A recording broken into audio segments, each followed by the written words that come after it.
जेव्हा कधी कॉलेजच्या सुट्ट्यांमध्ये मी माझ्या मोठ्या बहिणीच्या घरी जायचे, तेव्हा आम्ही सगळे सोबतच झोपायचो. पण जेव्हा मी सकाळी उठायचे, तेव्हा माझे हात-पाय खूप दुखायचे आणि माझी छाती पण खूप दुखायची. हे सगळं माझ्यासोबत काय होत आहे, मला तर काहीच कळत नव्हतं आणि मला जे काही होत होतं, ते पण मी कोणाला सांगू शकत नव्हते. आणि हे सगळं माझ्यासोबत फक्त माझ्या मोठ्या बहिणीच्या घरी गेल्यावरच घडायचं. मला नेहमीच प्रश्न पडायचा की मी माझ्या बहिणीच्या घरी गेल्यावरच माझ्यासोबत असं काय घडत असेल की मला असा त्रास होतो. म्हणून खरं काय ते जाणून घेण्यासाठी एक दिवस मी ते दूध न पिता झोपण्याचं नाटक केलं आणि मग जेव्हा रात्रीचे 1 वाजले तेव्हा मला माझ्याजवळ कोणीतरी झोपलेलं जाणवलं आणि जसे त्या व्यक्तीने मला स्पर्श केले तसेच मी डोळे उघडले आणि समोर बघितले तर माझ्या पायाखालची जमीनच सरकली. माझ्या डोळ्यांवर विश्वासच बसत नव्हता. माझे नाव साक्षी आहे आणि मी बी.कॉमच्या दुसऱ्या वर्षात शिकत होते. मी एक खेडेगावात राहणारी मुलगी होते. 10वीला चांगले मार्क्स मिळाले म्हणून माझ्या वडिलांनी मला चांगल्या कॉलेजमध्ये शिक्षणासाठी पाठवलं होतं. शिक्षणासाठी मी घरापासून बाहेर हॉस्टेललाच राहत होते. माझे घर माझ्या हॉस्टेलपासून जवळजवळ 200 किलोमीटर दूर होते आणि माझ्या मोठ्या बहिणीचं घर माझ्या हॉस्टेलपासून फक्त 60 किलोमीटर दूर असल्यामुळे मी नेहमी सुट्ट्यांमध्ये तिच्याचकडे जायचे. माझी बहीण मला खूपच जीव लावायची आणि आम्ही दोन्ही बहिणी एकमेकांना खूप चांगल्या प्रकारे समजून घ्यायचो. त्यामुळेच दीदी ही मला नेहमी तिच्याकडे बोलावून घ्यायची. तिच्या घरात तिचे सासू-सासरे, दाजी आणि ती असे ते सर्वजण एकत्र राहायचे. माझ्या बहिणीला एक मुलगा आणि एक मुलगी होती. तिचा मुलगा खूप लहान असल्यामुळे तिला माझ्या दाजींना वेळ देता येत नव्हता. माझे दाजी एक सॉफ्टवेअर इंजिनियर होते. ते सुद्धा मला खूप जीव लावत होते. ते नेहमी माझा मोठा भाऊ किंवा माझ्या वडिलांप्रमाणे माझे प्रत्येक हट्ट पूर्ण करायचे. मी त्यांच्याकडे जे काही मागायचे ते मला लगेच आणून द्यायचे. पण कोणाच्या मनात काय आहे हे कोणालाच ओळखता येत नाही.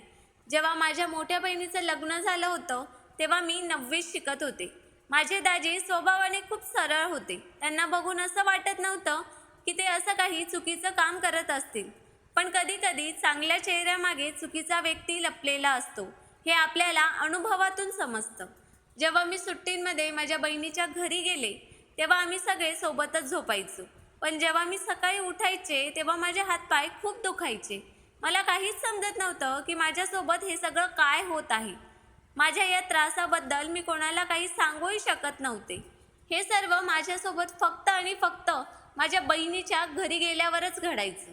मला नेहमीच प्रश्न पडायचा की मी जेव्हा त्यांच्या घरी जाते तेव्हाच माझ्यासोबत असं काय घडत असेल की मला असा त्रास होतो. माझ्या ताईचं आणि दाजींचं एकमेकांवर खूप प्रेम होतं. परंतु मूल झाल्यानंतर माझ्या बहिणीला माझ्या दाजींना जास्त वेळ देऊ शकत नव्हती. त्यामुळे मला असं वाटायला लागलं की दाजींच्या मनात काही असेल का? पण दुसरं म्हणजे मला हेही वाटायचं की दाजी असे वाईट कृत्य कधीच करू शकत नाहीत. सुट्टींमध्ये मी जेव्हा माझ्या बहिणीच्या घरी जायचे तेव्हा रात्रीचे जेवण झाल्यावर सगळेच हसत खेळत गप्पा मारायचे. गप्पा झाल्यावर झोपण्यापूर्वी आम्ही सगळे दूध प्यायचो. दाजी मला तो दुधाचा ग्लास आणून द्यायचे आणि मी सुद्धा ते पिऊन घ्यायचे. ते दूध पिल्यानंतर थोडी गुंगी आल्यासारखं वाटायचं. या वेळेला प्रत्येक गोष्टीकडे माझं लक्ष होतं. पण मी त्या दिवशी दूध पिऊन घेतलं आणि मला दुसऱ्या दिवशीही तसाच त्रास होऊ लागला. माझे हातपाय दुखत होते आणि माझ्या छातीतही खूप जास्त दुखत होते. माझे आतले कपडेसुद्धा ओले झालेले असायचे. मला कळलं नव्हतं की माझ्यासोबत हे काय होत आहे. मी ही गोष्ट कोणाला सांगावी हेही मला समजत नव्हतं.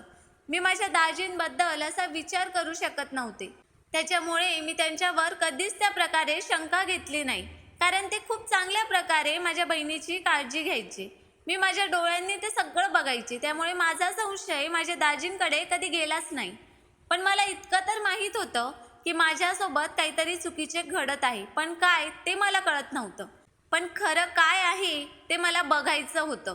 म्हणून मी एक दिवस अशीच सुट्ट्यांमध्ये त्यांच्या घरी गेले. रात्रीची वेळ झाली तेव्हा नेहमीप्रमाणे सगळ्यांना दूध गरम करून देण्यात आले.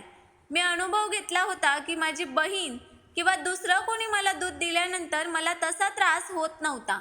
परंतु तो दुधाचा ग्लास जेव्हा माझे दाजी माझ्याकडे द्यायचे आणि ते दूध मी प्यायचे तेव्हाच दुसऱ्या दिवशी मला तसा त्रास व्हायचा. माझे हातपाय दुखणं किंवा दुसरं काही होणं मला माझ्यासोबत काहीतरी घडल्याचं दुसऱ्या दिवशी वाटायचं. म्हणून मी ठरवलं की मी आज दूध पिणारच नाही.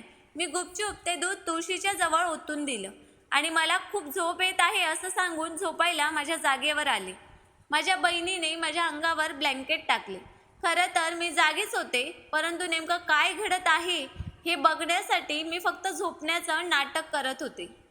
आता रात्रीचे 1 वाजले होते. सगळे शांत झोपले होते. मलाही झोप लागणारच होती की तितक्यात माझ्याजवळ कोणीतरी येऊन झोपण्याची मला चाहूल लागली.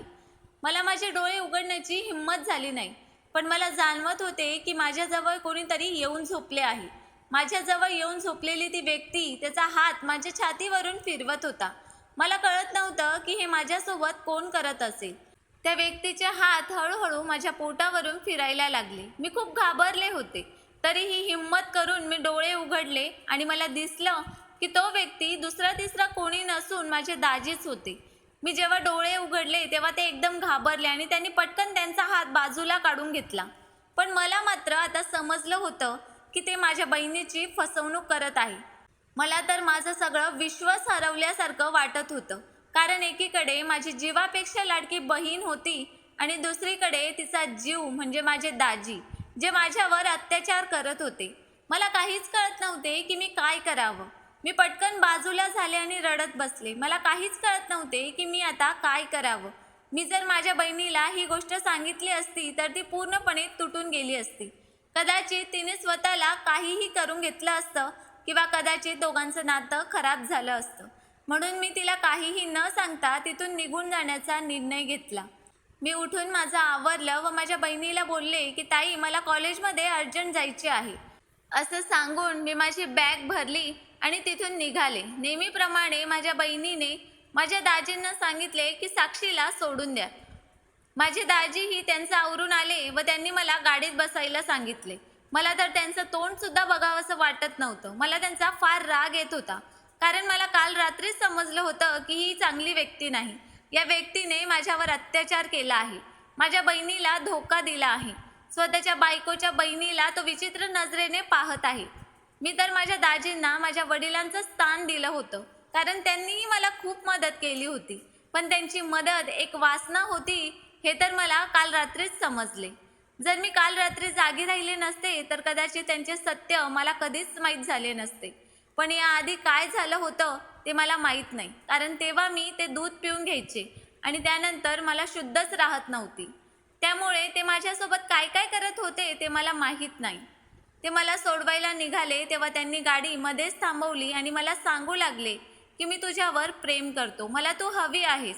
आणि मी फक्त तुलाच दुधामध्ये झोपेचं औषध देत नव्हतो, तर मी घरातील सगळ्यांनाच ते औषध दिलं असल्यामुळे आपल्याला त्या अवस्थेत कोणीही पाहिलेलं नाही.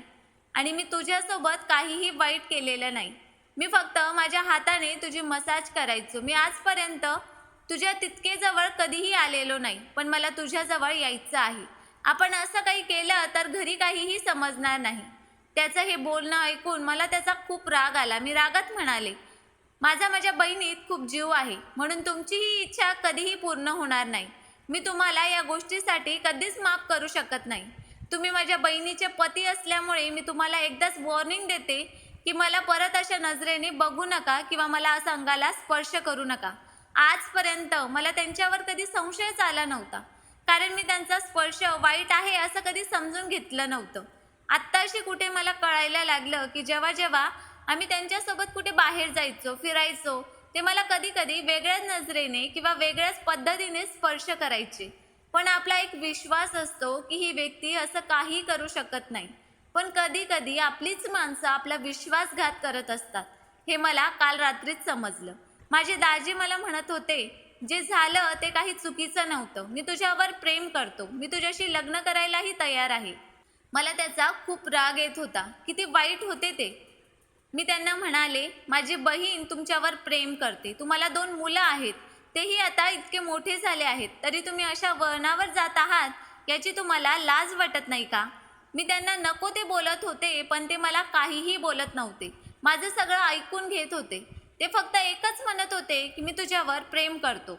आता मला समजलं होतं की माझी बहीण मुलांमध्ये इतकी व्यस्त झाली आहे की माझ्या दाजींचं लक्ष दुसऱ्या स्त्रीकडे जायला लागलं होतं. माझे दाजी मला सॉरी म्हणत होते. मी त्यांना फक्त एकच बोलले की माझं आणि तुमचं नातं असं कधीच होऊ शकत नाही, कारण माझी बहीण माझं सर्वस्व आहे. मी तिच्यावर खूप प्रेम करते. जर तुम्ही माझ्यावर प्रेम करत असाल तर आजपासून तुम्ही माझ्या बहिणीची खूप जास्त काळजी घ्याल, तुमच्या मुलांना जीव लावाल, माझ्या बहिणीला सगळ्यात जास्त प्रेम कराल. माझ्या बहिणीशिवाय आता तुम्ही कोणाचाही विचार करणार नाही. जर तुमचं प्रेम खरं असेल तर तुम्ही तिच्यासोबत आयुष्यभर राहाल. ते मला प्रॉमिस करतात, पण मला एक सांगतात की प्लीज तिला यातलं काही सांगू नको, नाहीतर आमचं नातं तुटेल. मीही विचारपूर्वक ठीक आहे असं बोलते. आता मी माझ्या कॉलेजमध्ये खूपच बिझी झाले होते. माझी बहीण मला अधूनमधून विचारायची की तू आता घरी का येत नाहीस. मी तिला नेहमीच समजवायचे की आम्हाला सध्या खूप अभ्यास आहे किंवा माझी एक्झाम जवळ येत आहे, मला यायला जमणार नाही. मी तिला नेहमीच हसत हसत सांगायचे की तू दाजींकडे व्यवस्थित लक्ष देत जा. तेव्हा ती म्हणायची हो ग, पण मुलांमुळे आता जरा जास्त वेळ मिळत नाही.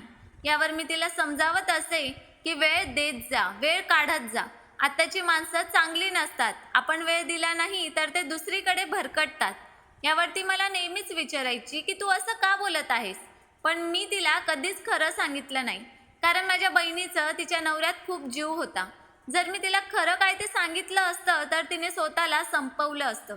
तिचा विश्वास त्यांच्यावरून कायमचा उडाला असता आणि त्या दोघांचं नातं हे कायमचं संपलं असतं. त्यांचा सुखी संसार कायमचा उद्ध्वस्त झाला असता. म्हणून मी गप्प बसणं स्वीकारलं.